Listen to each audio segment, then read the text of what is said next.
자, 여러분들 혹시 엘베 탈 때 이런 생각 해본 사람 있어요?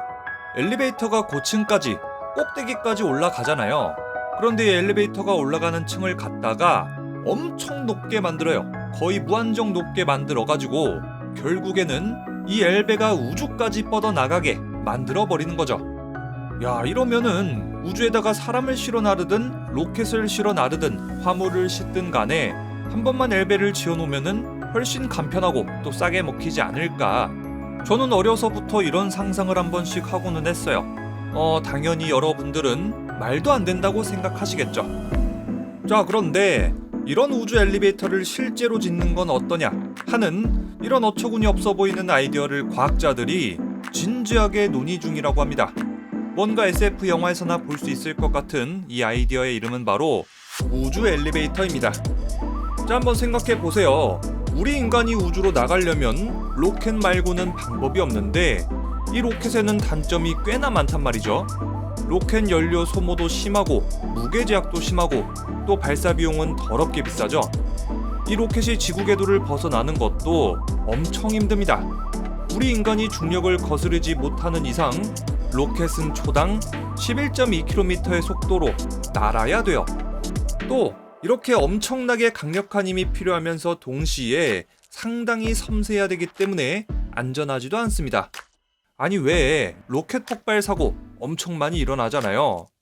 자, 이런 로켓들의 여러 가지 단점 때문에 과학자들은 조금 더 쉽고 안전하게 또 싸게 우주로 나갈 수 있는 방법은 없을까 이런 생각을 하다가 아예 우주로 나가는 엘베를 짓자 라고 생각한 겁니다.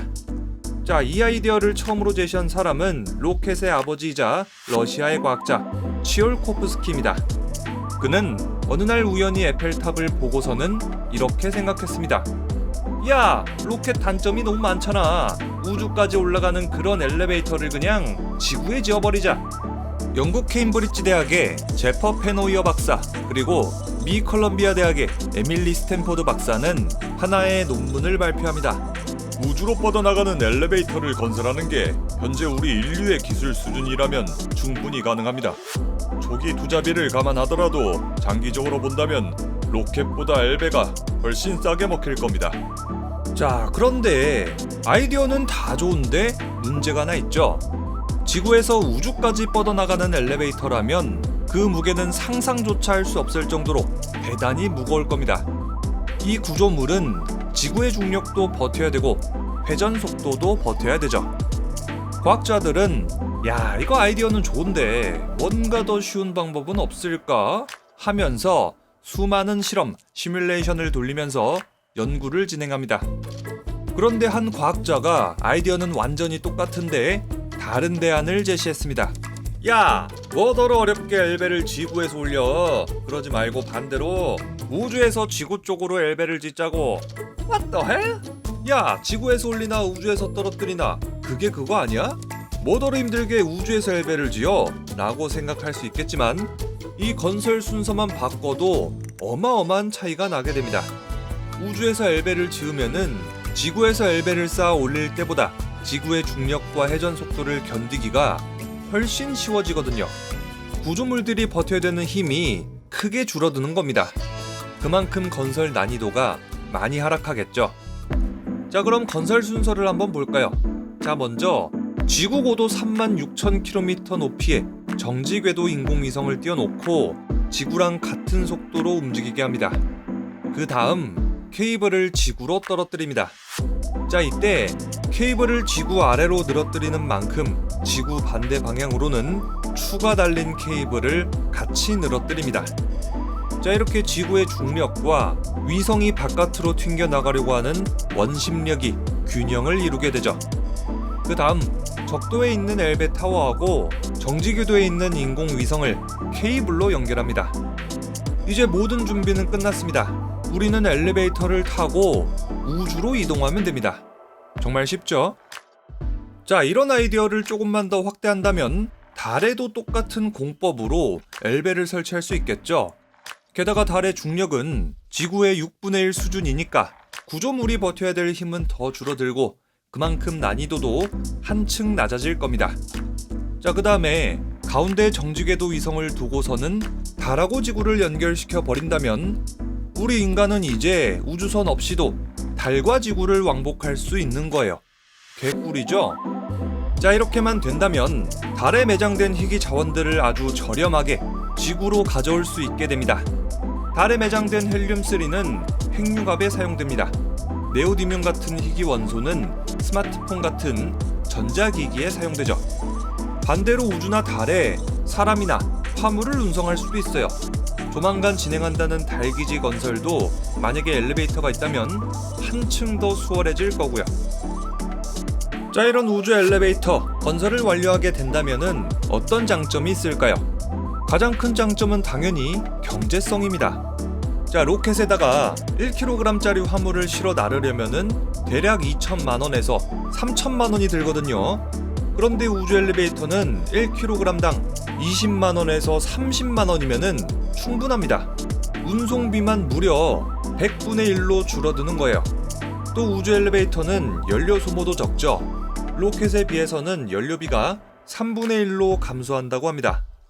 또 이론상 우주 엘리베이터는 계속해서 쓸 수 있어요. 이 엘리베이터가 무한 왕복이 가능하다는 거죠. 속도도 꽤나 빠른데요. 엘리베이터가 시속 200km로 갔을 때 국제우주정거장까지는 대략 8일 후에 도착할 수 있다고 합니다. 안정성도 뛰어납니다. 이 케이블이 지구에 단단히 고정된 만큼 로켓을 발사하는 것보다는 훨씬 안전합니다. 또 로켓보다는 폭발 위험도 없죠. 장점이 정말 많죠. 자, 앞으로 20-30년만 더 지나면은 본격적인 우주 경쟁 시대가 열릴 텐데 이때 사용되는 우주 엘리베이터는 인류가 우주로 나가는 최고의 지름길이 될 겁니다. 자, 리뷰영이 채널 영상 꽤나 챙겨본 사람들은 슬슬 리뷰영이가 뭐뭐 때문에 안 된다 라고 할 거 다 알고 계시죠? 이렇게 엄청 좋아 보이는 우주 엘베 기술은 한계점도 많습니다. 가장 먼저 건설 비용이 너무 비싸다는 겁니다. 일본의 건설업체 오바야시구미에 따르면 한 객실에 30명 수용이 가능한 타원형 객실 6개짜리 우주 엘리베이터를 설치하려면 건설 비용은 무려 10조 원으로 추정된다고 합니다. 진짜 어마무지하게 비싸죠? 야, 그래도 건설 비용은 어떻게 다 해결했다고 칩시다. 그래도 아직 남은 난제가 많습니다. 지구하고 위성, 또 그 위성하고 달을 연결하려면은 그만큼 강력한 케이블이 있어야 되는데 연구진들은 이 케이블이 적어도 강철보다 100배 이상 튼튼해야 된다고 합니다. 또 엄청 튼튼하게 설치했다고 해도 우주 환경은 극악이죠. 방사선이나 대기 때문에 부식하지도 않아야 되고요. 우주에 나가서는 거의 영하에 가까운 온도를 견뎌야 됩니다.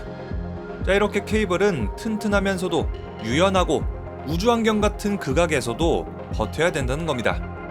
이 정도의 악조건을 버티는 소재로는 그래핀, 탄소 나노튜브, 그리고 다이아몬드 나노 섬유가 꼽힙니다. 그런데 또 이런 소재들은 가격이 너무너무 비싸요.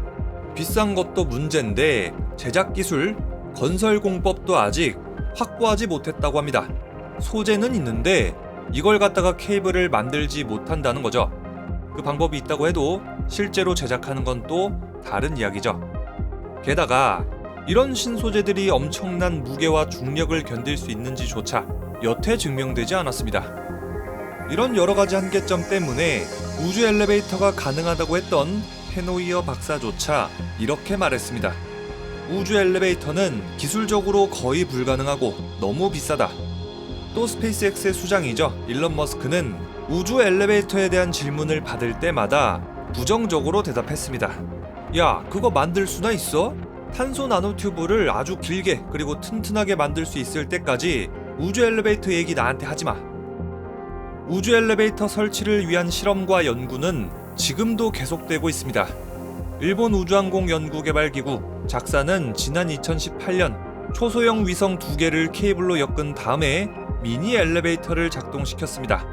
작사는 규모를 키워서 다음 실험도 준비 중인데요. 10m짜리 강철 케이블을 위성 2개에다가 연결시킨 다음 미니 엘베를 작동시킬 계획이라고 합니다. 우주 엘리베이터 얘기는 여기까지입니다. 자, 오늘의 영화 리뷰는 뭐였을까요? 여러분들이 제목을 한번 맞춰보시길 바랍니다. 그럼 지금까지 영화 유튜버 리뷰영이었습니다.